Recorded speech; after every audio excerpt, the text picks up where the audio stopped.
박진우는 강남의 한 비즈니스 센터 7층 사무실에 앉아 입찰 관련 서류를 기계적으로 검토하고 있었다. 창밖은 이미 가을의 어둠이 도시를 삼켰지만 그는 시간을 인지하지 못했다. 지난 3년간 일이 그를 이 세상에 붙잡아 둔 유일한 것이었다. 8년 전 그가 설립한 물류회사 한성 로지스틱스가 마침내 새로운 차원으로 도약할 기회를 잡았다. 세 곳의 공공시설의 건설 자재를 운송하는 도청과의 계약 건이었다.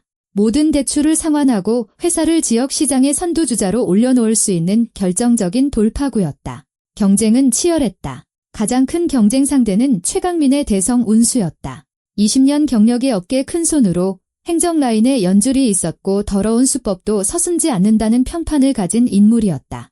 최강민은 지난 2년간 입지를 잃어가고 있었다. 그의 차량은 노후했고 경영진은 비효율적이었으며 몇 차례의 계약 불이행 스캔들로 이름에 먹칠을 한 상태였다.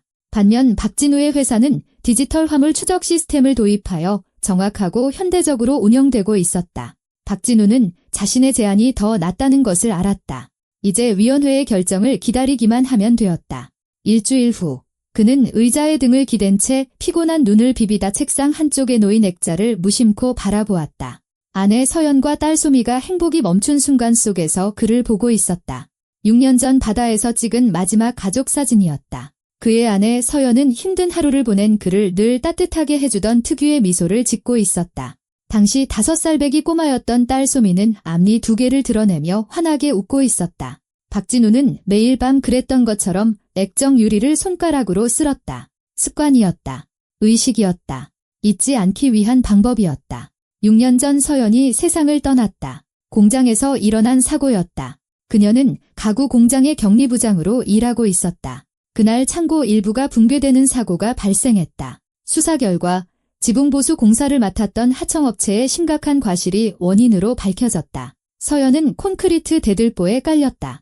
의사들은 그를 위로하려 즉사였다고 말했다. 하지만 아내가 공포를 느낄 새도 없이 죽었다는 사실이 과연 위로가 될 수 있을까? 소미는 엄마의 부재를 오래 견디지 못했다. 정확히는 3년밖에 견디지 못했다. 당시 박진우는 딸의 버팀목이 되어주려 애썼지만 그 자신도 무너져 내리고 있었다. 이른 아침부터 밤까지 그를 집어삼켰다. 그는 고통으로부터 숫자와 그래프, 계약서 속으로 도망쳤다. 소미는 도시 외곽의 작은 집에 사는 그의 어머니, 즉 할머니에게 보내졌다.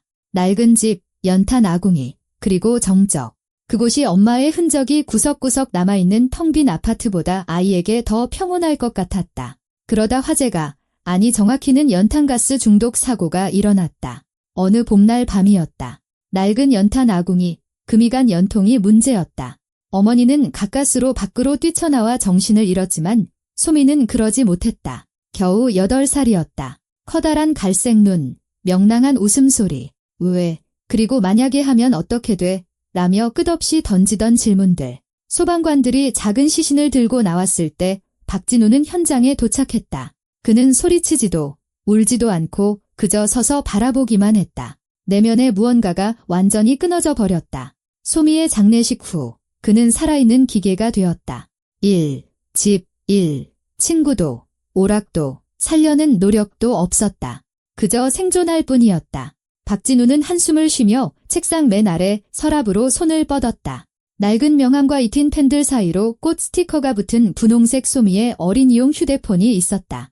그는 차마 그것을 버릴 수 없었다. 배터리는 오래전에 닳아 더는 켜지지 않았다. 박진우는 그것을 꺼내 손안에서 돌려보았다. 플라스틱은 닳았고 스티커는 빛이 바랬다. 그가 휴대폰을 다시 넣으려던 순간 책상 위 자신의 휴대폰이 울렸다. 화면을 본 순간 심장이 멎는 듯했다가 이내 미친 듯이 뛰기 시작했다. 아니, 이건 불가능해. 액정에 번호가 떠 있었다. 바로 그 번호였다. 소미의 번호. 하지만 딸의 꺼진 휴대폰은 그의 책상 서랍 안에 있었다. 박진우는 얼어붙었다. 손이 낡은 어린이용 휴대폰으로 향하다가 떨리기 시작했다. 그는 분홍색 기기를 보았다. 그것은 죽어 있었다. 검은 화면은 빛나지 않았다. 하지만 그의 개인 휴대폰은 계속 울리고 있었고 화면 속 번호는 죽은 딸의 것이었다. 마치 남의 행동을 관찰하듯 그는 기계적으로 녹색 버튼을 누르고 수화기를 귀에 가져다 댔다. 여보세요. 그의 목소리가 쉬어 있었다. 잠시 침묵이 흘렀다. 그러고는 너무나 익숙하고 사랑스러워 속이 고통으로 뒤틀리는 듯한 아이의 목소리가 들려왔다. 아빠, 나 좀 찾아줘. 나 엄마 옆에 있어? 그 사람들이 오고 있어. 그 말이 끝나자마자 길고 단조로운 신호음이 이어졌다. 박진우는 움직일 수 없었다. 휴대폰이 손가락 사이로 미끄러져 책상 위로 둔탁하게 떨어졌다. 그는 의자 팔걸이를 붙잡은 채 숨을 쉬려고 애썼다.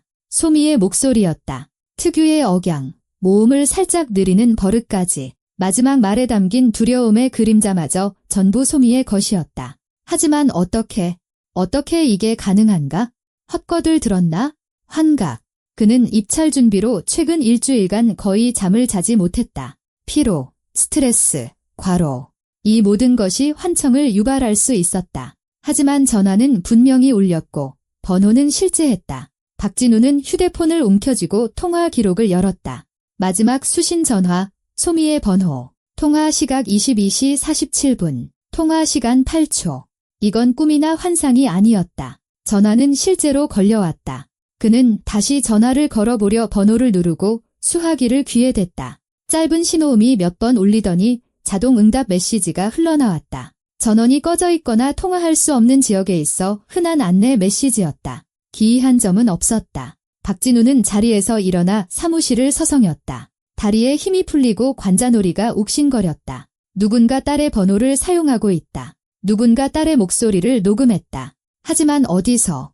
모든 영상과 사진은 그의 컴퓨터, 클라우드, 그리고 낡은 외장 하드에 저장되어 있었다. 누군가 그의 계정을 해킹했단 말인가? 왜? 겁을 주려고?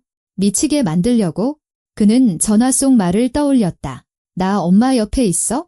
그 사람들이 오고 있어. 이게 무슨 뜻일까? 엄마 옆, 거기가 어딜까? 묘지. 소미는 시립묘지 가족묘역에 서연 옆에 묻혀 있었다. 그럼 그들은 누구란 말인가? 누가 온다는 거지? 처음 든 생각은 비현실적이었다. 만약 이게 사실이라면? 만약 자신이 이해하지 못하는 무언가가 있다면? 박진우는 갑자기 멈춰서 주먹으로 벽을 쳤다. 통증이 정신을 번쩍 들게 했다. 만약 이 같은 건 없어. 죽은 사람은 전화하지 않아. 죽은 사람은 말하지 않아. 이건 누군가의 잔인한 장난이다. 누군가 그를 무너뜨리려 하고 있다. 하지만 누가? 그리고 가장 중요한 건 왜? 그는 다시 시계를 보았다. 전화를 걸기엔 너무 늦은 시간이었지만 아침까지 기다릴 수 없었다. 그는 재킷을 집어들고 사무실 불을 끈 뒤 엘리베이터로 향했다. 머릿속에는 단 하나의 생각만이 맴돌았다. 서연과 소미의 사망 사건을 담당했던 김형준 형사를 찾아가야 한다. 그는 어떻게 해야 할지 알 것이다. 어떻게 이런 일이 가능한지 설명해 줄 것이다. 밤의 도시는 텅 빈 거리와 드문 가로등으로 그를 맞았다. 박진우는 신호등을 거의 의식하지 못한 채 자동 항법 장치처럼 차를 몰았다. 귓가에는 딸의 목소리가 울렸다. 아빠, 나 좀 찾아줘. 그 말들이 유리 조각처럼 의식에 박혔다. 찾아줘. 하지만 어디서? 이미 없는 아이를 어떻게 찾는단 말인가? 경찰서 건물은 탐조등 불빛 아래 음산해 보였다. 박진우는 입구에 주차하고 거의 뛰다시피 안으로 들어갔다. 안내 데스크의 경찰관이 의아한 표정으로 그를 보았다. 무슨 일이십니까? 김형준 형사님을 만나러 왔습니다. 급합니다. 지금 11시가 거의 다 됐습니다. 선생님, 시간은 압니다. 박진우는 목소리를 높였다가 이내 평정을 되찾았다. 죄송합니다. 정말 중요한 일입니다. 제발 전화 좀 걸어주십시오. 박진우가 찾는다고 전해주세요. 절 기억하실 겁니다. 경찰관은 미간을 찌푸렸지만 수화기를 들고 전화를 걸었다. 이내 수화기를 박진우에게 건넸다. 박진우 씨, 수화기 너머로 목소리가 들렸다. 무슨 일입니까? 시간 봤어요. 야근하면서 민원인 안 받습니다. 압니다. 죄송합니다. 하지만 지체할 수 없는 일입니다. 지금 만나서 이야기해야 합니다. 김 형사는 한숨을 쉬었다. 말씀하세요. 단, 사건과 무관한 일이라면 내일 오시죠. 제 딸에게서 전화가 왔습니다. 박진우가 내뱉었다. 김 형사는 잠시 말이 없다가 천천히 책상 위로 손을 올렸다. 따님은 3년 전에 사망했습니다. 알아요. 박진우가 소리쳤다. 하지만 통화 기록이 여기 있어요. 딸아이 번호로요? 오늘 40분 전에요. 형사는 침묵하더니 말을 이었다. 그래서 뭘 들었습니까? 딸아이 목소리요. 아빠, 나 좀 찾아줘. 나 엄마 옆에 있어? 그 사람들이 오고 있어 이라고 했어요. 침묵이 내려앉았다.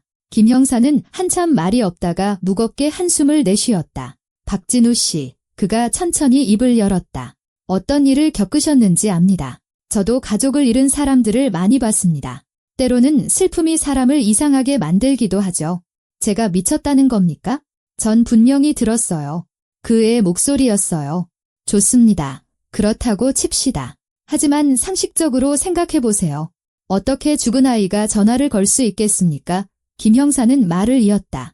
번호는 때로 재사용됩니다. 누군가 새로 그 번호를 받고 우연히 제 딸 목소리로 자기를 찾아달라고 말했다고요. 박진우는 절망이 끓어오르는 것을 느꼈다. 진심이십니까? 그렇다면 누군가 당신을 상대로 장난을 치는 거겠죠. 고약하고 잔인한 장난이지만 어쨌든 장난일 뿐입니다. 엄마 옆에 있다고 했어요. 박진우가 격분했다. 서연이는 묘지에 묻혀 있어요. 소미도 그의 옆에 있고요. 혹시 거기에 뭔가가 있다면요. 만약 헛소리 마세요. 김 형사의 목소리에 강철 같은 냉정함이 묻어났다. 어머니는 묘지에 묻혔습니다. 어떻게 그 옆에 있을 수 있겠습니까? 사건은 오래전에 종결됐어요. 진정하세요. 두 건이 사망 모두 제가 직접 수사했습니다. 아내분은 하청업체 과실로, 따님은 연탄가스 중독으로 사망했어요. 모든 것이 서류로 기록되어 있고 모든 감식이 끝났습니다. 비밀도 미스터리도 없어요. 비극이지만 범죄는 아닙니다. 하지만 전화는요. 전화는 기술적 오류이거나 누군가의 역겨운 장난이겠죠. 내일 서면으로 진정서를 가지고 오시면 신호가 어디서 발신됐는지 추적해 보겠습니다. 하지만 지금은 박진우 씨, 집으로 돌아가세요. 잠 좀 푹 주무시고요. 일에 너무 치여 살았어요. 휴식이 필요합니다. 박진우는 형사가 자신을 믿지 않는다는 것을 깨달았다. 더 나아가 신경쇠약 직전의 사람으로 여기고 있었다. 그게 최악이었다. 박진우 자신도 어떻게 생각해야 할지 몰랐기 때문이다. 어쩌면 김 형사가 옳을지도 모른다. 정말로 너무 지쳤을지도. 이 모든 게 지친 정신이 만들어낸 장난일지도 모른다. 하지만 그 목소리는 진짜였다. 알겠습니다. 박진우가 조용히 말했다. 내일 오겠습니다. 그는 경찰서를 나와 계단을 내려가 차로 돌아왔다. 운전석에 앉아 몇 분간 그저 어둠을 응시했다. 머릿속에서는 나 엄마 옆에 있어. 서연이 옆, 묘지에 라는 생각이 맴돌았다. 박진우는 거칠게 시동을 걸었다. 김 형사는 믿지 않지만 박진우는 직접 확인해야만 했다. 만약 소미가 엄마 옆에 있다고 말했다면 묘지에 무언가 있어야 한다. 어떤 표시, 어떤 설명. 이 전화를 받고 그냥 집으로 돌아가 아침을 기다릴 수는 없었다. 그는 묘지로 향했다. 시립묘지는 공업지대 넘어 남쪽 외곽에 있었다. 20분쯤 달리자 익숙한 정문이 나타났다. 문은 닫혀 있었지만 옆에 쪽문은 늦게 찾아오는 사람들을 위해 항상 열려 있었다. 그는 길가에 차를 세우고 글로브 박스에서 손전등을 꺼내 안으로 들어갔다. 밤의 묘지는 낯설었다. 낮에는 익숙했던 길들이 뒤엉킨 그림자의 미로로 변해 있었다. 손전등 불빛이 어둠 속에서 비석과 십자가, 울타리를 비췄다. 멀리서 나무들이 바람에 스산하게 울었다. 박진우는 익숙한 길을 따라 빠르게 걸었다. 그의 가족 묘역은 동쪽 담벼락 근처 낡은 구역에 있었다. 서연과 소미는 나란히 잠들어 있었다. 손전등 불빛이 익숙한 울타리를 비췄다. 박진우는 쪽문을 밀고 안으로 들어섰다. 묘는 잘 관리된 모습이었다. 그는 매주 이곳에 와서 청소하고 꽃을 바쳤다. 하지만 지금 손전등 불빛 아래에서 전에는 없던 것을 발견했다. 길가에 선명한 바퀴 자국이 나 있었다. 마치 누군가 최근에 차를 몰고 울타리 바로 앞까지 왔던 것 같았다. 그리고 비석 아래 묘 자체에 그가 절대로 놓아두었을 리 없는 물건이 놓여 있었다. 아기용 모빌이었다. 동물 모양의 장식이 달린 밝은색 플라스틱으로 된 갓난아기 침대 위에 매달아두는 그런 물건이었다. 박진우는 무릎을 꿇고 모빌을 집어들었다. 새 건이었고 부서지지 않았다. 옆에는 전원 버튼이 있었다. 박진우가 버튼을 누르자 스피커에서 조용하고 부드러운 자장가 멜로디가 흘러나왔다. 그러다 멜로디가 끊기고 스피커에서 그 목소리가 들려왔다. 아빠, 나 좀 찾아줘. 나 엄마 옆에 있어? 그 사람들이 오고 있어? 똑같은 말, 똑같은 목소리였다. 박진우는 떨리는 손가락으로 모비를 껐다. 속이 메스꺼웠다. 누군가 여기에 왔었다. 누군가 이걸 남겨두었다. 누군가 그의 딸 목소리를 녹음해서 그가 올 것을 알고 일부러 여기에 놓아두었다. 이건 우연도, 오류도 아니다. 계획된 행동이다. 하지만 누가, 왜? 그는 무릎을 털고 일어나 주위를 둘러보았다. 묘지는 텅 비어 있었다. 주위에는 아무도 없었다. 오직 비석과 그림자, 그리고 그의 손에 들린 이 저주받은 모빌뿐이었다. 박진우는 모빌을 챙겼다. 앞으로 어떻게 해야 할지 몰랐지만 한 가지는 분명히 알았다. 누군가 그를 가지고 놀고 있으며 의도적으로 그의 과거와 고통을 파고들고 있다는 것을. 그리고 이건 시작에 불과했다. 박진우는 자정이 훌쩍 넘어 집에 돌아왔다. 아파트는 익숙한 공허함으로 그를 맞았다. 방 3개짜리 집이었지만 그는 사실상 이곳에서 살지 않고 근무 시간 사이에 잠만 잘 뿐이었다.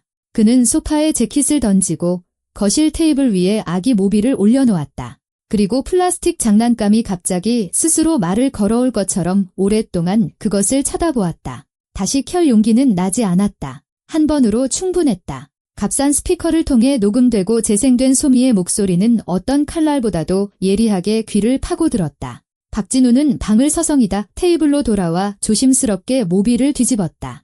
뒷면에는 한자와 바코드가 찍힌 스티커가 붙어 있었다. 시장 어디서나 살 수 있는 평범한 싸구려 장난감이었다. 누가 남겼는지 알 수 있는 어떤 표시도 없었다. 그는 배터리 칸을 열어보려 했지만 덮개는 작은 나사로 고정되어 있었다. 드라이버가 필요했지만 지금 그것을 찾을 기운이 없었다. 박진우는 소파에 주저앉아 두 손으로 얼굴을 감쌌다. 피로가 한꺼번에 몰려왔다. 쓰러져 잠들고 싶었지만 머릿속에는 같은 생각만 맴돌았다. 누군가 그가 묘지에 갈 것을 알고 있었다. 누군가 그것을 기다리고 있었다. 그리고 그 누군가는 전화가 온 바로 오늘 일부러 거기에 모비를 남겨두었다. 그렇다면 누군가 그를 감시하고 있거나 감시했었다는 뜻이다. 문제는 얼마나 오랫동안, 그리고 왜? 박진우는 일어나 창가로 다가갔다. 그의 아파트는 아파트 단지 5층에 있었다. 창문은 단지 안뜰을 향하고 있었다. 아래에는 차들이 주차되어 있었고 드문드문 가로등이 켜져 있었다. 모든 것이 평범해 보였다. 수상한 차도, 그의 창문을 뚫어지게 쳐다보는 사람도 없었다. 하지만 그건 아무 의미도 없었다. 현대기술은 원거리 감시를 가능하게 했다. 카메라, GPS 추적기, 도청 장치. 그는 자신의 휴대폰을 떠올렸다. 전화는 소미의 번호로 걸려왔다. 어떻게 그럴 수 있었을까? 김 형사는 번호가 재사용될 수 있다고 했지만 박진우는 딸이 죽은 후 3년 내내 그 번호의 요금을 계속 내고 있었다는 것을 정확히 알고 있었다. 왜 그랬는지 설명할 수는 없었다. 그저 해지할 수가 없었을 뿐이다. 그렇다면 그 번호는 여전히 활성화되어 있었고 그의 소유였다. 다른 누구도 그 번호를 받을 수 없었다. 그렇다면 어떻게 그 번호로 전화를 걸었을까? 박진우는 자신의 휴대폰을 들고 통신사 설정을 열었다. 개인 계정으로 로그인하여 소미의 번호 상태를 확인했다. 활성 상태, 잔액은 플러스, 마지막 활동, 오늘 저녁, 그의 번호로 발신 통화. 통화 기록에서 본 것과 모든 것이 일치했다. 하지만 어떻게 이런 짓을? 유심칩을 훔쳤나? 아니다. 유심칩은 딸의 물건을 담아둔 상자 안에 있었다. 한 달 전 딸의 장난감을 정리할 때 확인했었다. 번호 변작. 그는 사기꾼들이 발신자 번호를 조작하기 위해 그런 기술을 사용한다는 이야기를 들은 적이 있었다. 하지만 대체 누가 그의 죽은 딸의 번호를 조작한단 말인가? 겁을 주려고? 초자연적인 현상을 믿게 하려고? 아니면 그가 이 이야기를 하기 시작했을 때 미친 사람처럼 보이게 하려고? 마지막 생각이 그의 마음을 후벼 팠다. 박진우는 김 형사의 반응을 떠올렸다. 형사는 그의 이야기를 정신적으로 감당하지 못하는 사람의 하소연으로 치부했다. 집에 가서 잠이나 자요. 일에 너무 치였어요. 스트레스에 대한 전형적인 반응이었다. 만약 누군가 그가 비정상적으로 보이도록 주위 사람들이 그의 정신 상태를 의심하도록 유도하는 것이 목적이라면? 박진우는 벌떡 일어섰다. 입찰, 도청과의 계약, 위원회 결정은 일주일 후 만약 그가 갑자기 이상하게 행동하기 시작한다면 밤에 묘지에 찾아가고 죽은 딸에게서 전화가 온다고 이야기하고 신경질적이고 불안정한 모습을 보인다면 D는 파트너로서 그의 신뢰성을 의심할 훌륭한 이유가 될 것이다. 그리고 이게 누구에게 이득이 될까? 최강민, 대성운수의 사장, 그의 가장 큰 경쟁자. 입지를 잃어가며 이 계약이 절실히 필요한 사람. 박진우는 최강민이 의심스러운 인물들과 연루되어 있고 회색지대의 수법을 사용하며 제3자를 통해 경쟁자를 압박한다는 소문을 들었다. 하지만 죽은 아이의 이름을 빌려 전화를 거는 것은 어떤 비즈니스 경쟁의 선도 넘어선 행위였다. 잔인했다. 비열했다. 하지만 논리적이었다. 박진우는 컴퓨터 앞에 앉아 브라우저를 열었다. 검색창에 휴대폰 번호 변작이라고 입력했다. 결과가 쏟아져 나왔다. 사기꾼들이 특수 프로그램과 서비스를 이용해 발신자 번호를 어떻게 바꾸는지에 대한 수십 개의 기사. 새로운 기술도 아니었고 접근성이 높았으며 특별한 기술도 필요하지 않았다.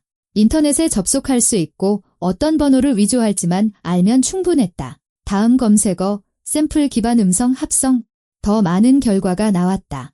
몇 분 분량의 녹음만으로 사람의 목소리를 재현할 수 있는 신경망 기술. 원본과 거의 구별할 수 없는 위조 음성을 만드는 기술도 있었다. 박진우는 등골이 오싹해지는 것을 느꼈다. 그에게는 소미의 영상이 있었다. 많은 영상이 클라우드, 컴퓨터, 낡은 외장 하드에 보관해둔 가족 영상들이었다. 만약 누군가 거기에 접근했다면 그는 자신의 클라우드 계정을 열고 로그인 기록을 확인했다. 마지막 로그인은 오늘 그의 IP 주소에서 이루어졌다. 깨끗했다. 하지만 이건 아무 의미도 없었다. 전문가라면 흔적을 남기지 않고 접근했거나 다른 경로, 아마도 소셜미디어를 통해 접근했을 수도 있다. 박진우는 자신의 계정에 거의 들어가지 않았지만 예전에 서연이 살아있을 때는 사진과 영상을 활발하게 올렸었다. 가족의 순간들, 명절, 여행, 소미는 자주 화면에 등장했다. 박진우는 자신의 소셜미디어 페이지를 열었다. 마지막 게시물은 소미의 장례식 직후였다. 검은 테두리, 생물연어릴, 작별의 말, 그 이후로 그는 이곳에 들어오지 않았지만 영상들은 남아있었다. 소미가 말하고, 웃고, 노래하는 영상들이 담긴 앨범들. 페이지는 전체 공개 상태였다. 누구든 볼 수 있었다. 누구든 다운로드할 수 있었다. 그는 다시 모빌에 녹음된 목소리를 떠올렸다. 아빠, 나 좀 찾아줘. 나 엄마 옆에 있어? 그 사람들이 오고 있어. 문장은 끊김없이 거의 기계적으로 매끄럽게 들렸다. 아이들이 말하는 방식과는 달랐다. 아이들의 말에는 항상 억양의 변화, 멈춤, 생동감이 있다. 하지만 이건 너무나도 매끄러웠다. 마치 누군가 여러 녹음에서 단어들을 잘라붙이거나 인공적으로 생성한 것 같았다. 박진우는 노트북을 덮고 관자놀이를 문질렀다. 머리가 깨질 듯 아팠다. 전문가의 도움이 필요하다는 것을 깨달았다. 기술, 해킹, 디지털 흔적에 대해 잘 아는 사람. 김 형사는 도움이 되지 않을 것이다. 형사는 이미 기술적 오류이거나 장난이라고 결론 내렸다. 다른 사람이 필요했다. 오태석. 그 이름이 순식간에 떠올랐다. 4년 전쯤 물류 관련 콘퍼런스에서 만났다. 당시 오태석은 운송회사의 데이터 보호에 대한 발표를 하고 있었다. 그는 대기업 출신의 IT 전문가로 독립하여 현재 사이버 보안 컨설팅을 하고 있었다. 때로는 디지털 범죄와 관련된 사설 조사도 맡는다고 들었다. 그들은 그때 명함을 교환했지만 그 후로 연락을 주고받지는 않았다. 박진우는 낡은 수첩에서 명함을 찾아 전화를 걸었다. 시간은 새벽 1시 반을 가리키고 있었지만 선택의 여지가 없었다. 신호음이 울렸다. 3번, 4번, 5번 박진우가 막 끊으려던 참에 저쪽에서 전화를 받았다. 오태석입니다. 목소리는 잠에 취해 있었고 짜증이 묻어났다. 오태석 씨, 박진우입니다. 몇 년 전 콘퍼런스에서 뵈었습니다. 이렇게 늦게 죄송합니다만 도움이 필요합니다. 급합니다. 잠시 침묵이 흘렀다. 그리고 한숨 소리. 박진우 씨, 물류업. 네, 기억납니다. 무슨 일이죠? 누군가 제 데이터를 해킹했습니다. 죽은 제 딸의 번호로 전화를 걸었고 딸의 목소리를 사용했습니다. 묘지에는 녹음 장치를 남겨뒀어요. 누가 왜 이러는지 모르겠지만 이걸 밝혀내야 합니다. 침묵이 길어졌다. 박진우는 휴대폰을 더 꽉 쥐었다. 오태석 씨, 비용은 얼마든지 지불하겠습니다. 전문가가 필요합니다. 내일 아침에 만나죠. 마침내 오태석이 말했다. 오전 9시에 제 사무실에서 주소는 문자로 보내겠습니다. 가지고 있는 건 전부 가져오세요. 휴대폰, 묘지에서 가져온 그 장치, 모든 세부 사항까지 뭘 할 수 있는지 봅시다. 감사합니다. 아직 감사하긴 이릅니다. 만약 이게 학생의 장난이 아니라 심각한 작전이라면 깊이 파고들어야 할 겁니다. 그리고 우리가 찾아낸 결과가 마음에 들지 않을 수도 있고요. 통화가 끊겼다. 박진우는 휴대폰을 책상에 내려놓고 소파 등받이에 기댔다. 이 끔찍한 저녁 동안 처음으로 희미한 희망을 느꼈다. 오태석이 진실을 밝히는데 도움을 줄 것이다. 배후에 있는 자를 찾아낼 것이다. 그러면 어떻게 할까? 박진우는 몰랐다. 복수, 재판, 공개적인 폭로. 모든 것이 막연하게 느껴졌다. 지금 중요한 것은 단 하나였다. 누가, 왜 그의 가족에 대한 기억을 무기로 사용하고 있는지 알아내는 것. 너무나도 잔인한 무기였다. 그는 일어나 욕실로 갔다. 찬물로 세수하고 거울에 비친 자신의 모습을 보았다. 수척해진 얼굴, 눈 밑에 검은 그늘, 1년 전만 해도 없었던 희끗희끗한 관자놀이 머리카락. 서연과 소미가 죽은 후 그는 자신의 그림자가 되어버렸다. 일은 생각하지 않게 도와주었지만 살아가게 하지는 못했다. 박진우는 방으로 돌아와 옷도 벗지 않은 채 소파에 누워 눈을 감았다. 잠에 빠져 모든 것을 잊고 싶었다. 하지만 어둠 속에서 얼굴들이 떠올랐다. 서연, 소미, 김 형사, 최강민. 딸의 목소리가 울렸다. 아빠, 나 좀 찾아줘. 그 말들은 매번 어떤 타격보다도 정확하게 그를 때렸다. 새벽녘, 그는 마침내 무겁고 불안한 잠에 빠져들었다. 꿈속에서는 단편적인 장면들이 스쳐 지나갔다. 묘지, 무덤, 기계적인 윙윙거림으로 변하는 아이의 웃음소리. 그는 날카롭고 찢어질 듯한 소리에 잠에서 깼다. 박진우는 방향 감각을 잃은 채 벌떡 일어났고 그것이 음악 소리라는 것을 바로 알아차리지 못했다. 아기들의 자장가, 모빌. 책상 위에 저주받은 모빌이 저절로 켜졌다. 박진우는 그에게 다가가 장난감을 움켜쥐었다. 그가 손에 쥐자마자 멜로디가 멈췄다. 그러고는 다시 목소리가 들려왔다. 아빠, 나 좀 찾아줘. 나 엄마 옆에 있어? 그 사람들이 오고 있어?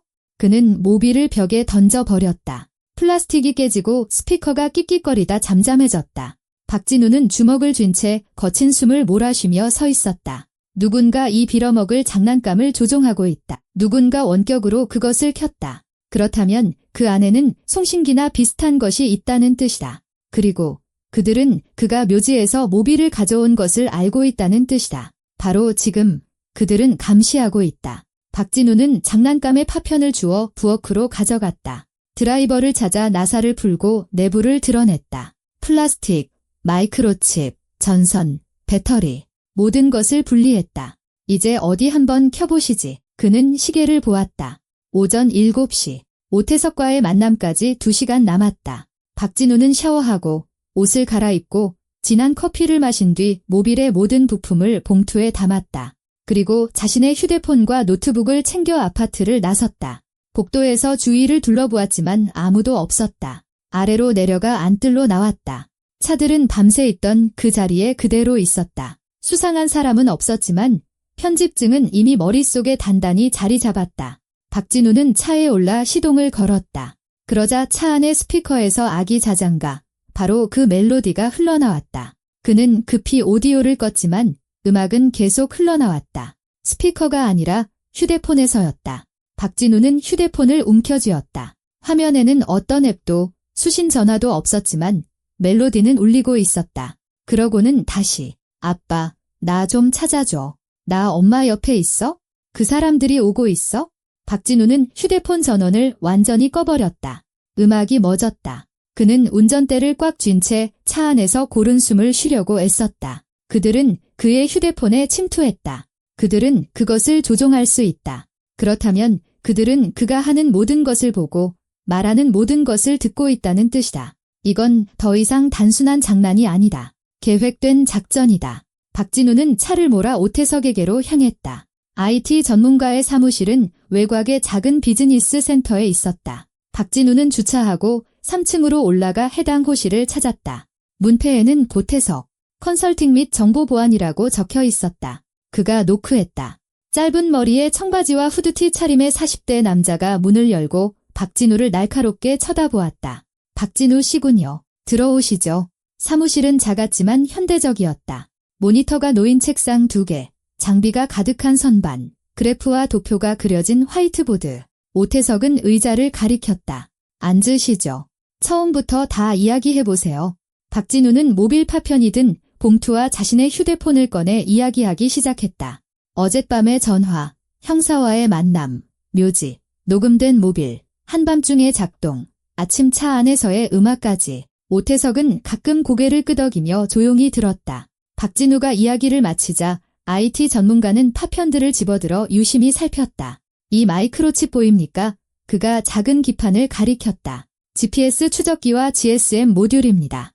이 장치는 원격으로 명령을 수신하고 위치 데이터를 전송할 수 있었습니다. 당신을 그냥 겁준 게 아니라 감시한 겁니다. 당신이 이 모빌을 어디로 가져가는지, 어떻게 반응하는지 지켜본 거죠. 누가 이런 짓을 할 수 있죠? 전문가거나 그들을 고용한 사람들이겠죠. 오태석은 파편들을 책상에 내려놓고 박진우의 휴대폰을 집어들었다. 한번 봅시다. 그는 휴대폰을 컴퓨터에 연결하고 몇 가지 프로그램을 실행했다. 박진우는 화면 위로 코드줄들이 빠르게 지나가는 것을 지켜보았다. 오태석은 미간을 찌푸리며 특정 파일들을 확대하고 시스템을 점검했다. 마침내 그는 작업을 마치고 박진우를 보았다. 휴대폰에 스파이웨어가 설치되어 있습니다. 소리를 녹음하고 위치를 추적하며 수신 메시지와 전화를 제어할 수 있는 프로그램입니다. 설치된 지 얼마 안 됐어요. 로그를 보니 약 일주일 전쯤이네요. 어떻게 들어왔을까요? 최근에 어떤 앱을 업데이트했습니까? 문자 메시지에 있는 링크를 클릭한 적은요. 박진우는 기억을 더듬었다. 일주일 전, 그래, 은행에서 온 문자가 있었다. 그는 링크를 클릭하고 로그인 정보를 입력했다. 페이지가 평소와 약간 다른 것 같아 이상했지만 인터페이스 업데이트 때문이겠거니 하고 넘겼다. 피싱이군요. 오태석이 고개를 끄덕였다. 고전적인 수법입니다. 위조된 은행 페이지에 로그인과 비밀번호를 입력했고 그와 동시에 휴대폰에 프로그램이 다운로드된 겁니다. 그 후 그들은 모든 것에 접근 권한을 얻었습니다. 연락처, 파일, 클라우드, 그리고 따님과의 녹화 영상까지요. 그들이 영상을 찾아 목소리를 추출하고 신경망을 통해 처리해서 당신이 들었던 문장들을 만들어낸 겁니다. 새로운 기술은 아니지만 꽤 정교하네요. 돈과 시간이 드는 작업입니다. 박진우는 긴장했다. 누가요? 아직은 모르지만 알아낼 겁니다. 오태석은 휴대폰에서 데이터를 복사하기 시작했다. 로그를 추출해서 데이터가 어디로 전송됐는지 볼 겁니다. 운이 좋으면 서버나 최소한 IP 주소라도 찾을 수 있겠죠. 그 다음은 더 쉬워집니다. 시간이 얼마나 걸릴까요? 하루, 어쩌면 이틀. 하지만 조심해야 합니다. 그들이 이 정도로 나섰다면 장난이 아니라는 뜻입니다. 동기가 있어요. 주위 사람들 눈에 당신이 비정상적으로 보이게 만들어 이득을 볼 사람이 누군지 생각해보세요. 최강민, 박진우는 단호하게 그 이름을 말했다. 제 경쟁자입니다. 우리는 큰 계약을 두고 다투고 있어요. 제가 무너지면 그가 계약을 따낼 겁니다. 그렇다면 논리적이네요. 당신을 게임에서 제외시키기 위한 심리 공격. 잔인하지만 효과적이죠. 오태석이 박진우를 진지하게 바라보았다. 행동할 준비가 되셨습니까? 앞으로는 더 거칠어질 테니까요. 준비됐습니다. 박진우는 그의 시선을 마주했다. 진실을 알고 싶습니다. 그리고 그들이 대가를 치르길 바랍니다. 오태석이 고개를 끄덕였다. 그럼 시작하죠. 박진우는 오태석의 사무실을 나오면서 적어도 무언가 명확해지기 시작했다는 느낌을 받았다. IT 전문가는 하루 안에 분석 결과를 가지고 연락하겠다고 약속했다. 그동안은 최대한 자연스럽게 행동하며 그들의 게임을 알아차렸다는 것을 보여주지 않아야 했다. 만약 최강민이 정말 배후에 있다면 어떤 동요든 그에게 유리하게 작용할 것이다. 박진우는 차에 올라 전자제품 매장으로 향했다. 새 휴대폰을 사기 위해서였다. 기존 휴대폰은 분석을 위해 오태석에게 맡겼다. 그는 새 유심칩을 끼우고 기기를 켰다. 그러자 1시간 뒤에 사무실에서 있을 파트너와의 회의가 떠올랐다. 무슨 일이 있든 업무는 계속되었다. 그는 정확히 10시에 사무실에 도착했다. 박 비서가 서류 폴더를 들고 문 앞에서 그를 맞았다. 대표님, 11시에 부서 회의가 있고 2시에 입찰위원회 담당자와 통화가 예정되어 있습니다. 그리고 어제 은행에 이 대리님이 전화하셔서 다시 연락 달라고 하셨습니다. 알겠습니다. 박진우는 폴더를 받아들고 사무실로 들어갔다. 모든 것이 계획대로였다. 그는 문을 닫고 의자에 앉았다. 일에, 숫자와 계약에 집중해야 했지만 생각은 계속해서 소미의 목소리, 모빌, 누군가 그의 삶에 체계적으로 침투하고 있다는 사실로 돌아갔다. 박진우는 입찰 서류를 열고 계산 내역을 훑어보기 시작했다. 그의 제안은 경쟁력이 있었다. 가격은 최강민보다 낮았고 장비는 더 최신이었으며 물류는 더 치밀하게 계획되어 있었다. 하지만 위원회가 그의 정신 상태를 의심한다면 11시에 그는 관리자들과 회의를 진행했다. 모든 것이 평소대로 흘러갔다. 운송 경로, 기한, 서류 작업을 논의했다. 박진우는 침착함을 유지하려 애썼고 질문에 명확하게 답하며 이상한 일이 일어나고 있다는 것을 눈치챌 빌미를 주지 않았다. 하지만 내면의 긴장감은 커져만 갔다. 직원들의 모든 시선이 의심스럽게 느껴졌다. 모든 질문이 시험처럼 느껴졌다. 회의가 끝난 후 그는 사무실로 돌아와 사무실 전화로 은행에 전화를 걸었다.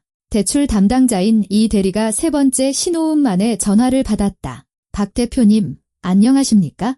대출건으로 전화드렸습니다. 상환 일정에 대해 몇 가지 문의 사항이 생겨서요. 무슨 문의요? 제때 납부하고 있는데요. 네, 물론입니다. 다만 저희 은행 보안팀에서 요청이 들어와서요. 대표님의 재정 안정성을 확인하고 싶어 했습니다. 표준 절차이니 걱정하지 마십시오. 박진우는 경계심을 느꼈다. 어디서 온 요청입니까? 정확히는 말씀드릴 수 없습니다. 내부 절차라서요. 하지만 모든 게 정상입니다. 대표님의 지급 능력은 확인되었습니다. 그냥 알려드리려고 했습니다. 알겠습니다. 감사합니다. 그는 수화기를 내려놓고 이를 악물었다. 보안팀의 요청, 표준 절차. 의심스러웠다. 누군가 그의 재정을 확인하고 그의 사업을 파헤치고 있다. 이건 더 이상 단순한 심리적 압박이 아니었다. 그의 평판을 훼손하기 위한 사전 작업이었다. 먼저 그를 신경쇠약으로 만들고 그 다음에는 재정 문제가 있는 것처럼 보이게 하고 그 다음은 전화가 울렸다. 모르는 새 번호였다. 박진우는 수화기를 들었다. 여보세요. 침묵. 그러고는 아기 자장가 멜로디. 바로 그 멜로디였다. 박진우는 휴대폰을 더 꽉 쥐었다. 누구야? 멜로디가 멈췄다. 기계적이고 공허한 소미의 목소리. 아빠, 나 좀 찾아줘. 그는 전화를 끊었다. 손이 떨렸다. 그들이 또 전화하고 있다. 그들은 새 번호를 알고 있다. 불과 3시간 전에 산 휴대폰인데도. 그렇다면 감시는 기술을 통해서만 이루어지는 것이 아니다. 다른 정보원이 있다. 어쩌면 측근 중에 직원이나 파트너 중에. 박진우는 일어나 창가로 갔다. 진정하고 평정을 되찾아야 했다. 오태석은 조심스럽게 행동하고 계획을 간파했다는 것을 보여주지 말라고 했다. 하지만 모든 전화, 모든 메시지가 신경을 긁어대는 상황에서 어떻게 평정을 유지할 수 있단 말인가. 2시에 입찰위원회와의 통화가 있었다. 박진우는 스피커폰을 켜고 질문에 답할 준비를 했다. 50대 여성인 위원회 위원장이 딱딱한 어조로 인사하고 바로 본론으로 들어갔다. 박 대표님, 저희가 대표님의 제안서를 검토하고 있습니다. 전반적으로 경쟁력이 있지만 기한과 품질 보증에 대해 몇 가지 질문이 있습니다. 그는 자신감 있게 답했고 수치를 제시했으며 과거 프로젝트 경험을 인용했다. 모든 것이 순조롭게 진행되던 중 위원장이 이상한 질문을 던졌다. 실례지만 지금 회사에 별일 없으신가요? 내부적인 문제는 없고요. 박진우는 얼어붙었다. 무슨 말씀이십니까? 최근에 경찰에 신고하셨다는 정보가 저희에게 들어와서요. 사업과 관련된 일이 아닌지 확인하고 싶었습니다. 그는 속이 차갑게 식는 것을 느꼈다. 김 형사, 그가 형사를 찾아간 정보가 유출되었다. 아니면 누군가 의도적으로 흘렸나? 개인적인 문제이며 업무와는 관련이 없습니다. 박진우는 평탄한 어조를 유지하려 애썼다. 제 회사는 안정적으로 운영되고 있습니다. 모든 계약 의무는 기한 내에 이행되고 있습니다. 알겠습니다. 설명해 주셔서 감사합니다. 통화는 끝났지만 찜찜함이 남았다. 그들이 알고 있다. 누군가 위원회에 그가 경찰서에 갔고 문제가 있다는 사실을 알렸다. 이건 입찰에 대한 직접적인 개입이었다. 박진우는 휴대폰을 들고 오태석에게 전화했다. 오태석 씨, 그들이 더 압박해오고 있습니다. 오늘 아침에 산세 번호로 전화가 옵니다. 게다가 제가 경찰서에 갔다는 정보가 입찰위원회에까지 들어갔습니다. 그렇다면 유출 경로가 기술적인 것만이 아니군요. 오태석이 빠르게 말했다. 경찰 내부에 정보원이 있거나 당신의 지인 중에 있습니다. 당신이 경찰서에 간 걸 아는 사람을 전부 확인해야 합니다. 김형준 형사뿐입니다. 다른 사람은 아무도 몰라요. 그렇다면 형사 쪽에서 유출됐거나 형사 본인이거나 아닙니다. 박진우는 오태석이 볼 수 없음에도 고개를 저었다. 김 형사는 성실한 사람입니다. 그럴 리 없어요. 그렇다면 그의 주변 사람이겠죠. 동료, 기술자. 경찰에는 돈으로 매수할 수 있는 사람이 항상 있기 마련입니다. 이봐요. 시간이 좀 더 필요합니다. 당신 휴대폰 데이터는 해독 중입니다. 하지만 흥미로운 게 하나 있어요. 파일이 전송된 서버를 찾았습니다. 유령 회사 명의로 등록되어 있었지만 추적을 통해 실제 회사를 찾아냈습니다. 어디죠? 알파 전략 컨설팅이라는 곳입니다. 위기관리, PR 기술, 평판 전쟁 등을 다루죠. 공식적으로는 깨끗하지만 소문에 의하면 회색지대에서 활동합니다. 고객 명단에 대기업이 많아요.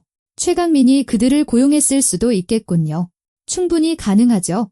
만약 그가 당신을 게임에서 제외시키고 싶었다면 바로 그런 곳에 의뢰했을 겁니다. 그들은 법을 직접적으로 어기지 않으면서 사람을 무너뜨리는 방법을 알죠. 심리 공격, 정보 흘리기, 환상 만들기. 서류상으로는 모든 게 합법이지만 본질은 더럽습니다. 박진우는 주먹을 쥐었다. 그들을 어떻게 잡죠? 증거가 필요합니다. 녹음, 서신, 구체적인 무언가. 아직은 정황 증거뿐입니다. 계속 파고들겠습니다. 당신은 아무 일도 없는 것처럼 행동하세요. 그들은 당신이 무너지길 기다리고 있습니다. 그들이 원하는 대로 해주지 마세요. 알겠습니다. 저녁에 박진우는 지친 몸으로 집에 돌아왔다. 하루 종일 긴장 상태였다. 모든 전화가 그를 움찔하게 만들었다. 모든 메시지가 위협처럼 느껴졌다. 그는 음식을 주문해 맛도 느끼지 못한 채 먹고 컴퓨터 앞에 앉았다. 알파 전략 컨설팅에 대한 정보를 확인해야 했다. 박진우는 그들의 웹사이트를 열었다. 번듯한 이미지, 서비스 목록, 성공적인 프로젝트 사례들, 평판을 훼손할 만한 것은 아무것도 없었다. 하지만 팀 섹션에서 그는 이사 중 한 명의 사진을 발견했다. 위기 커뮤니케이션 전문가 윤태진. 박진우는 사진 속 얼굴을 뚫어지게 보았다. 40대 남성, 자신감 있는 시선, 비즈니스 정장. 이름은 낯설었지만 그에게서 무언가 불안한 기운이 느껴졌다. 그는 이름을 복사해 검색창에 입력했다. 결과는 빈약했다. 평판 관리에 대한 몇 개의 기사, 비즈니스 매체와의 인터뷰, 사적인 정보도 스캔들도 없었다. 완벽하게 깨끗한 이력이었다. 너무 깨끗했다. 박진우는 브라우저를 닫고 소파에 누웠다. 피로가 파도처럼 몰려왔지만 잠이 오지 않았다. 머릿속에는 최강민, 윤태진, 알파 전략, 전화, 모빌, 소미의 목소리가 맴돌았다. 모든 것이 하나의 그림으로 맞춰지고 있었지만 가장 중요한 직접적인 증거가 빠져 있었다. 밤에 다시 전화가 걸려왔다. 박진우는 전화 소리에 깨어 수화기를 움켜쥐었다. 모르는 번호. 그는 말없이 받았다. 침묵. 그러고는 아빠, 그들이 거의 다 왔어. 늦기 전에 나를 찾아줘. 소미의 목소리. 하지만 이번에는 문장이 달랐다. 그들은 내용을 바꾸고 새로운 단어를 추가하고 있었다. 박진우는 참지 못했다. 당신들 누구야? 원하는 게 뭐야? 침묵. 그리고 전화가 끊겼다. 그는 일어나 불을 켰다. 결정이 순식간에 내려졌다. 행동해야 한다. 오태석이 증거를 찾을 때까지 기다릴 수도 있지만 그것만으로는 부족했다. 직접 단서를 찾아 나서야 했다. 그리고 그는 어디서부터 시작해야 할지 알았다. 아침에 박진우는 묘지로 향했다. 이번에는 사람들이 있는 낮 시간이었다. 그는 서연과 소미의 묘로 가서 모든 것을 유심히 살폈다. 바퀴 자국은 사라졌다. 모빌은 그가 가져갔다.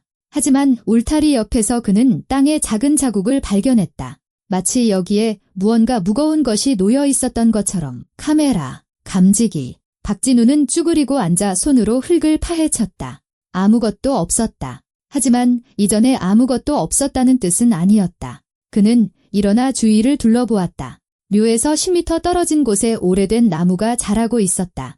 2m 높이의 나무줄기에서 그는 나무 껍질에 붙어 있어 거의 눈에 띄지 않는 작은 검은색 직사각형을 발견했다. 박진우는 가까이 다가갔다. 카메라. 렌즈가 묘를 똑바로 향하고 있는 초소형 카메라였다. 그는 그것을 떼어내 살폈다. 본체에는 아무런 글씨도 없었지만 안쪽에 메모리 카드가 보였다. 박진우는 그것을 꺼내 주머니에 넣었다. 이것이 증거다. 그들은 그를 녹화하고 감시하고 반응을 기록했다. 이제 그들의 장비가 그의 손에 들어왔다. 그는 묘지에서 바로 오태석에게 전화했다. 카메라를 찾았습니다. 그들이 묘에서 저를 촬영하고 있었어요. 잘했습니다. 가져오세요. 카드에 뭐가 있는지 봅시다.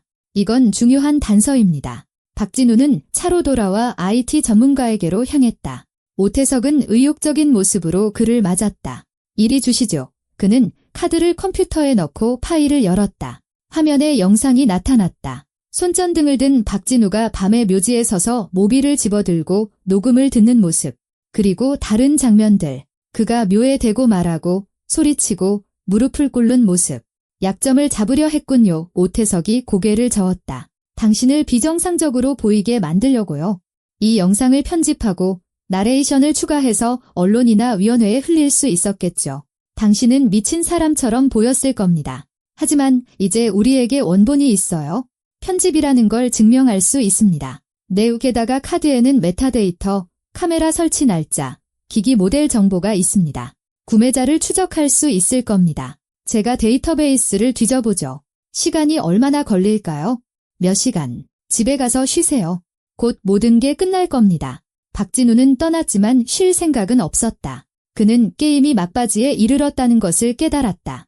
최강민과 그의 사람들은 그가 파고들기 시작했다는 것을 느낄 것이다. 반격에 대비해야 했다. 저녁에 오태석에게서 메시지가 왔다. 찾았음. 카메라 구매자는 강동철. 보안업체 직원으로 등록됨. 더 파보니 그 업체는 알파 전략과 연관 있음. 우리 사람이 맞음. 내일 만나서 계획을 논의하죠. 박진우는 메시지를 읽고씩 웃었다. 연결고리가 완성되었다.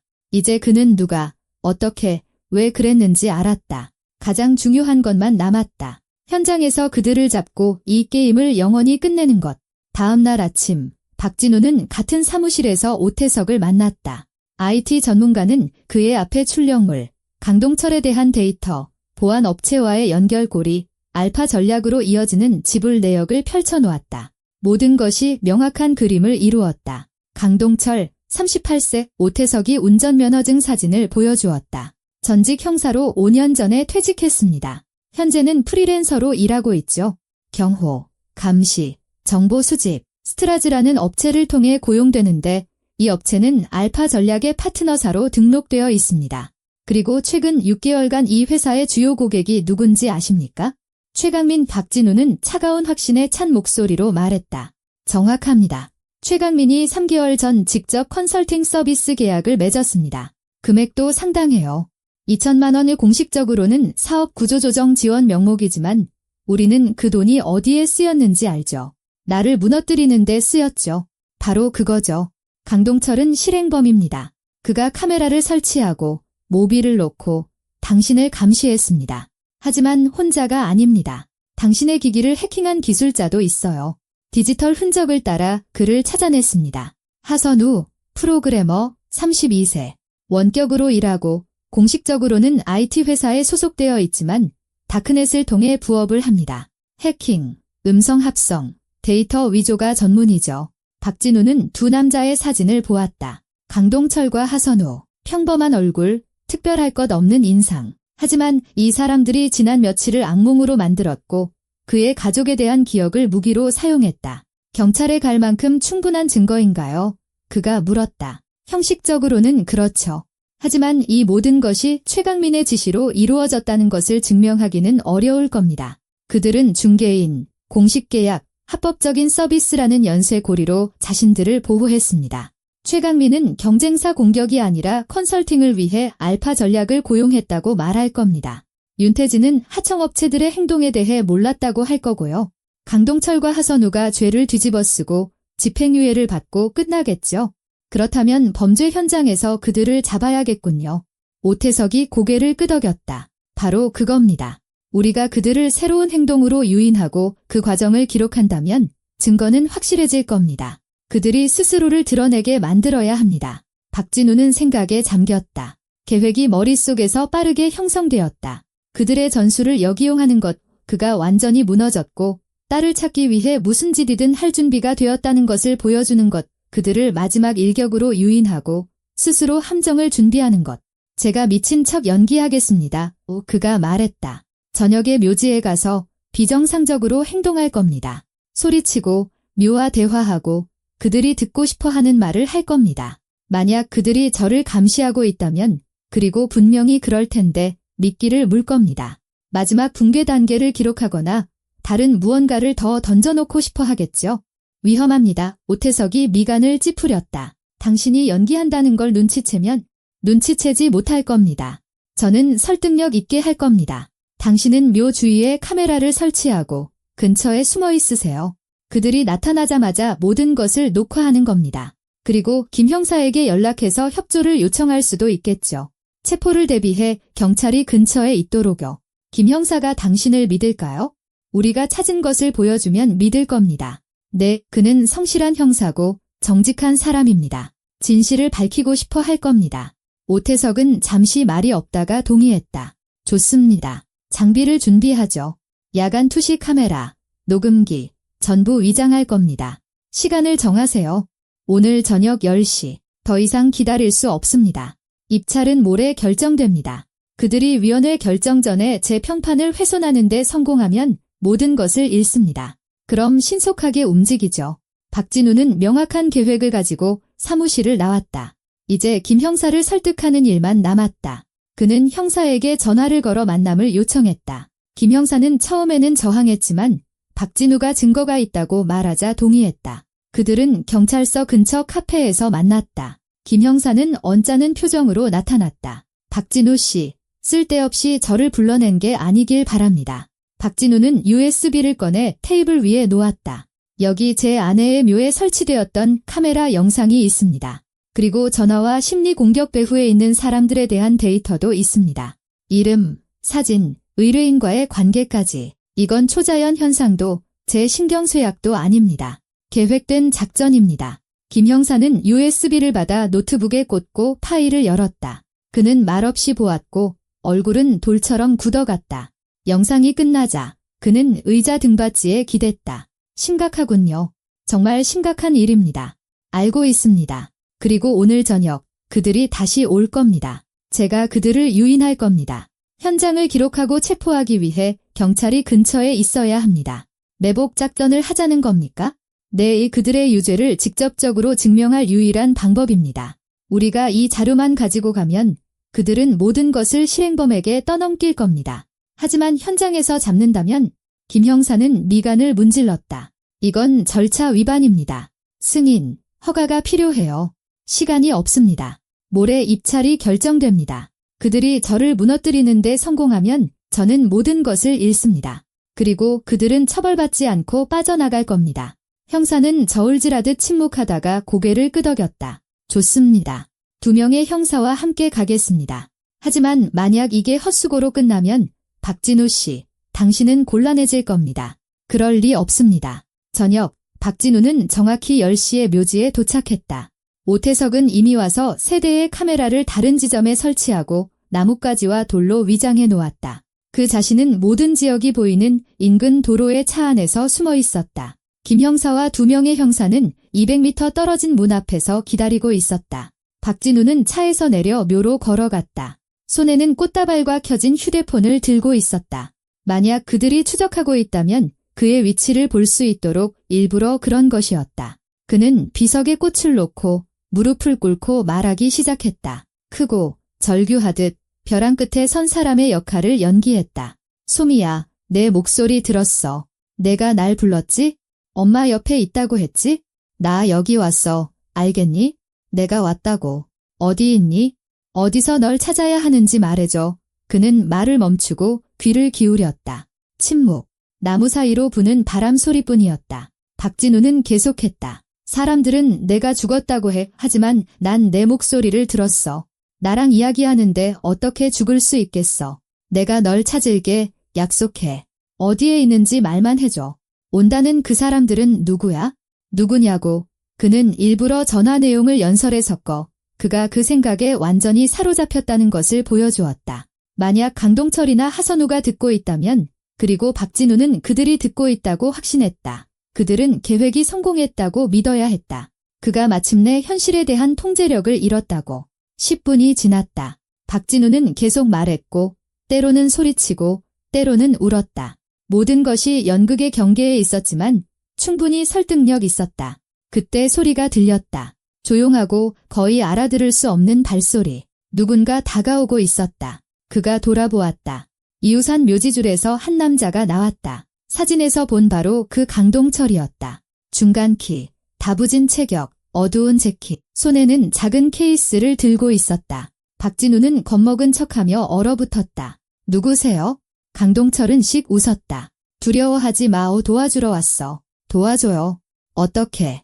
딸을 찾고 있잖아. 난 그 애가 어디 있는지 알아. 박진우는 속에서 분노가 치밀어 오르는 것을 느꼈지만 억지로 연기를 계속했다. 알아요. 어디 있는지 말해주세요. 강동철은 가까이 다가와 케이스를 열었다. 안에는 모빌과 비슷하지만 더 큰 장치가 들어있었다. 그는 그것을 묘 위에 놓고 켰다. 스피커에서 소미의 목소리가 흘러나왔다. 아빠, 나 여기 땅속에 있어? 꺼내줘. 박진우는 절망을 가장하며 두 손으로 얼굴을 감쌌다. 아니, 이건 불가능해. 가능해. 강동철이 옆에 쭈그리고 앉았다. 하지만 내가 해야 할 일이 있어? 입찰에서 빠져. 공개적으로 신청을 철회한다고 발표해. 그러면 그 애는 잠잠해질 거야? 입찰이 무슨 상관이죠? 내가 비즈니스 놀이를 하는 동안 그 애는 고통받고 있으니까. 포기하면 모든 게 끝날 거야. 박진우는 고개를 들어 강동철을 보았다. 남자의 눈에는 동정심이라고는 한 방울도 없었고 오직 차가운 계산만이 있었다. 그는 정말로 자신의 희생자를 조건을 내걸 수 있는 지점까지 몰아붙였다고 믿고 있었다. 당신 최강민이 보냈군. 예. 박진우는 일부러 그 이름을 말했다. 강동철의 미소가 더 넓어졌다. 똑똑하네. 그래. 최 사장님이 안부 전해달라고 하셨어. 그는 내 능력을 높이 평가하지만 비즈니스는 비즈니스지. 이해하지. 이해해. 박진우는 천천히 일어섰다. 전부 다 이해해. 그는 강동철에게 한 걸음 다가가다가 갑자기 돌아서서 외쳤다. 김 형사님, 지금입니다. 강동철은 움찔하며 케이스를 움켜쥐었다. 하지만 너무 늦었다. 나무 뒤에서 세 사람이 뛰쳐나왔다. 김 형사와 두 명의 형사였다. 그중 한 명이 손전등을 켜서 현장을 비췄다. 경찰이다. 꼼짝 마. 손머리 위로. 강동철은 도망치려 했지만 형사들이 더 빨랐다. 그를 제압하고 수갑을 채웠다. 김 형사는 묘로 다가가 강동철이 가져온 장치를 집어들고 살폈다. 아이 목소리 녹음, 그리고 마이크와 송신기, 모든 게 기록됐어. 박진우는 이제 형사들에게 붙잡혀 무릎 꿇고 있는 강동철에게 다가갔다. 내 죽은 딸의 목소리를 사용했어? 왜? 의뢰였어. 강동철이 침을 뱉었다. 사적인 감정은 없어. 나에겐 사적인 감정이야. 김 형사가 박진우의 어깨에 손을 얹었다. 그만둬. 자백하게 만들 테니. 그는 실토할 거야. 오태석이 노트북을 든 채 은신처에서 나왔다. 모든 게 녹화됐습니다. 세대의 카메라. 완벽한 음질. 최강민을 위해 일한다고 직접 자백하는 장면까지요. 김 형사가 고개를 끄덕였다. 훌륭해. 최강민과 나머지 일당에 대한 영장을 발부받기에 충분해. 강동철은 차로 끌려갔다. 박진우는 비석을 바라보며 묘 옆에 서 있었다. 김 형사가 다시 다가왔다. 잘했어.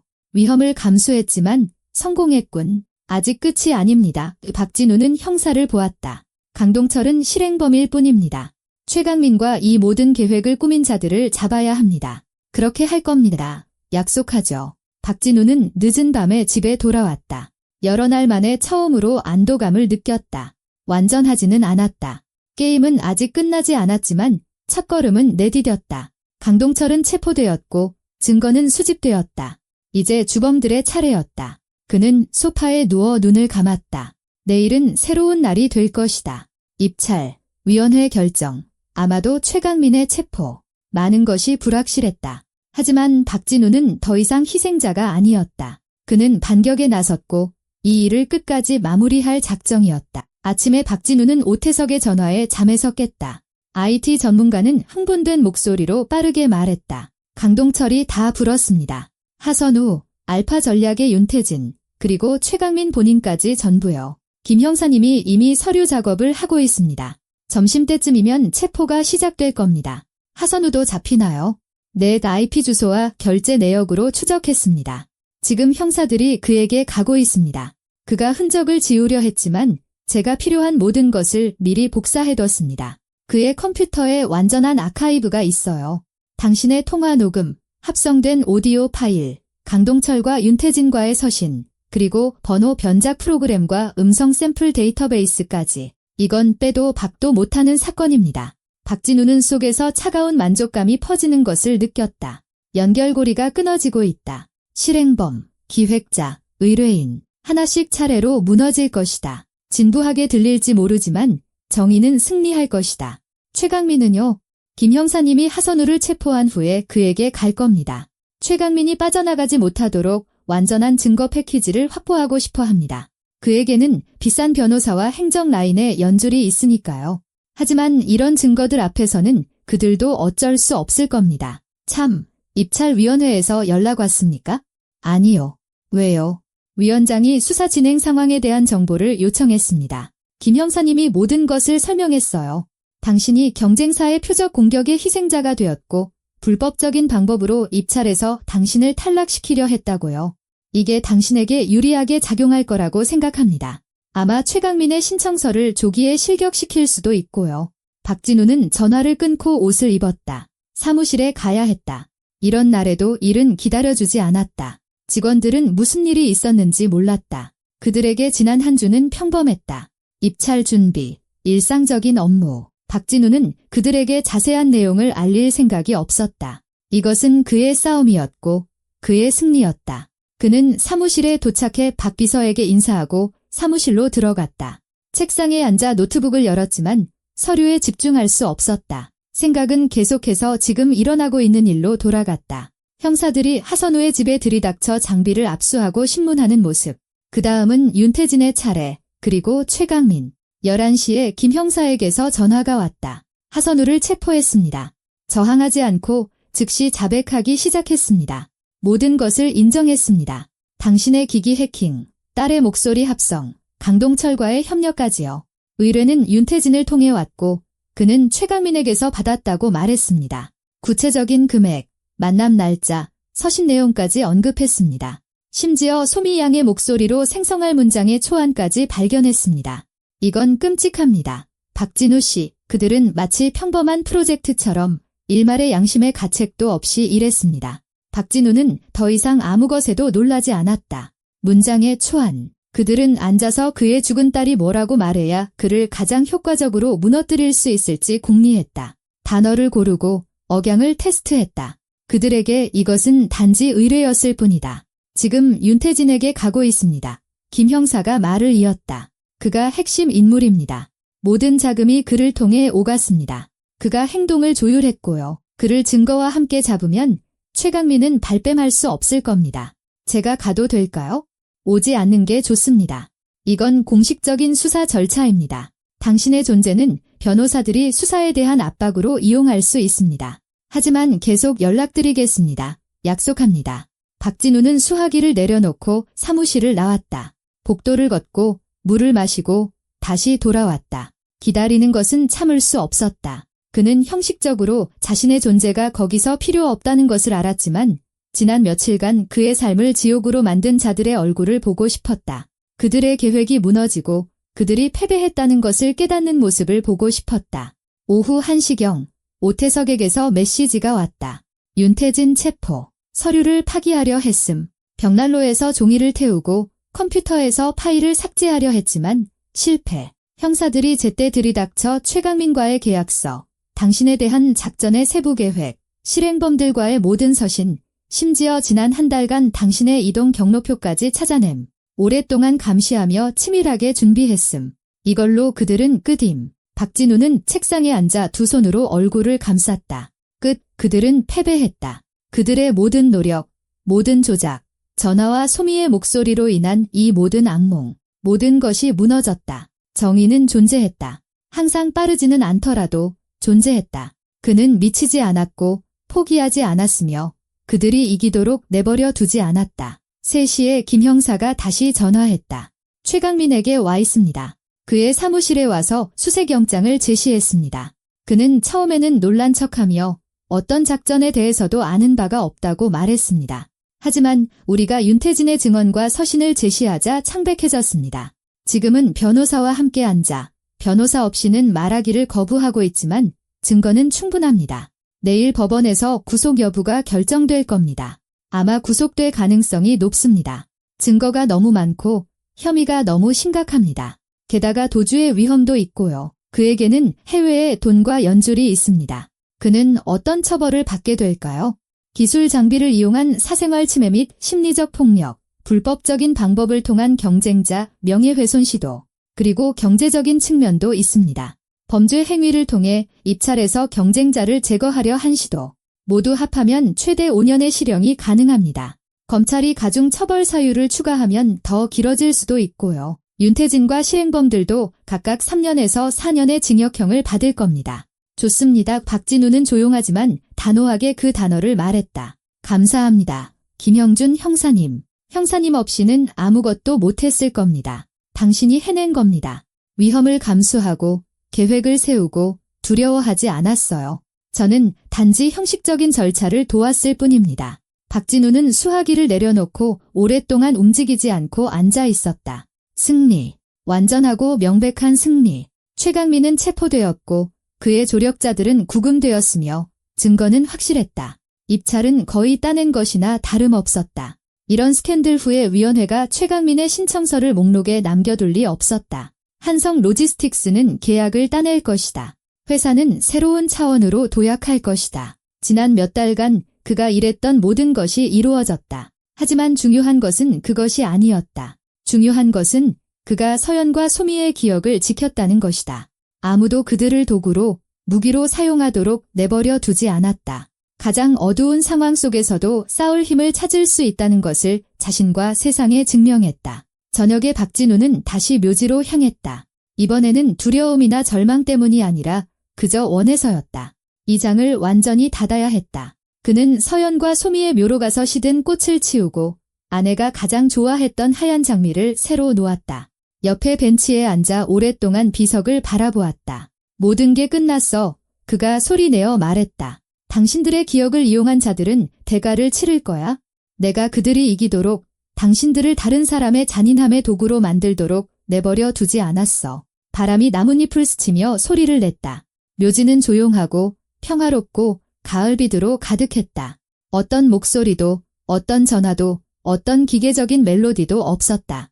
오직 진짜, 위조되지 않은 기억만이 있었다. 서연과 소미의 모습은 그의 마음에 살아있었고 어떤 기술도 어떤 조작도 그것을 바꾸거나 더럽힐 수 없었다.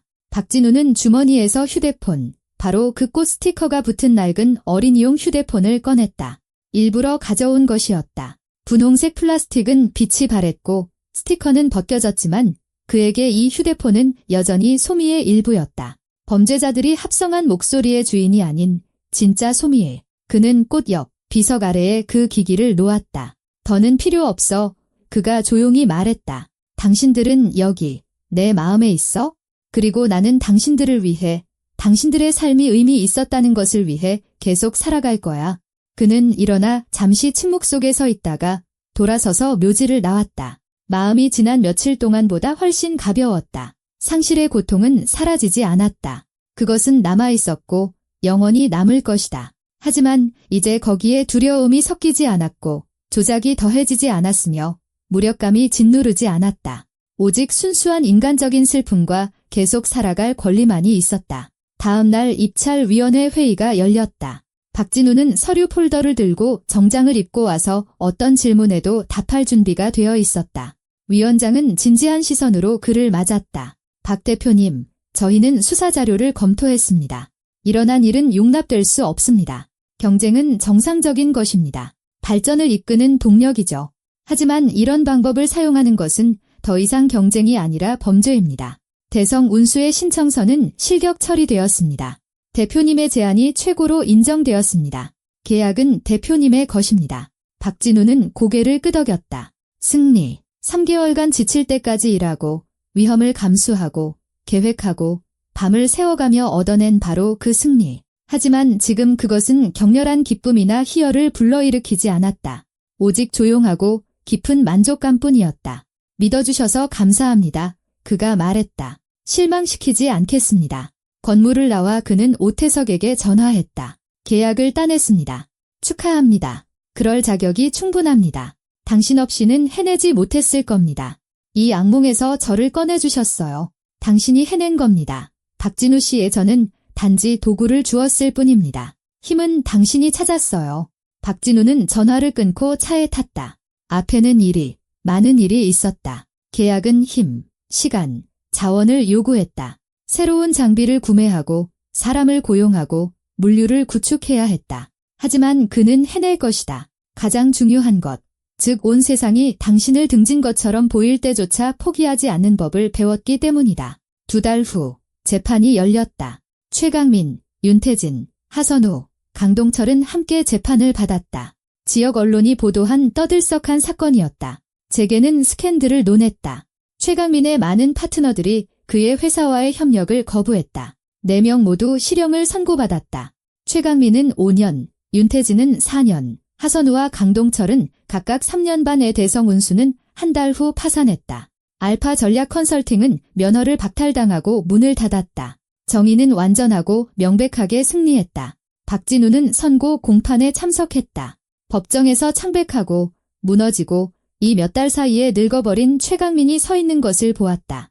한때 이 남자는 그에게 무적처럼 보였다. 부유하고 영향력 있고 필요한 사람들과 연결된 사람. 하지만 어떤 힘이든 한계가 있고 그 뒤에 진실과 끈기가 있다면 법은 돈보다 강하다는 것이 증명되었다. 그날 저녁 박진우는 집에 돌아와 창문을 열었다. 신선하고 차가운 공기가 방으로 들어왔다. 그는 책상 위의 서연과 소미의 사진을 보고 3년간 그를 괴롭혔던 고통, 무거움, 죄책감 없이 처음으로 그들에게 미소 지었다. 내가 해냈어. 그가 조용히 말했다. 당신들의 기억을 지켰고 당신들을 위해, 나를 위해 우리의 이야기가 비극으로 끝나지 않고 내일과 당신들에 대한 내 기억 속에서 계속되도록 앞으로 살아갈 거야. 삶은 계속되었다. 1. 새로운 프로젝트, 새로운 도전. 가족에 대한 기억은 영원히 그와 함께 남았다. 하지만 이제 그것은 타인의 잔인함에 오염되지 않은 밝은 기억이었다. 박진우는 지옥을 통과했고 승리자로 나왔다. 과거를 잊었기 때문이 아니라 과거가 미래를 망가뜨리도록 내버려 두지 않았기 때문이다.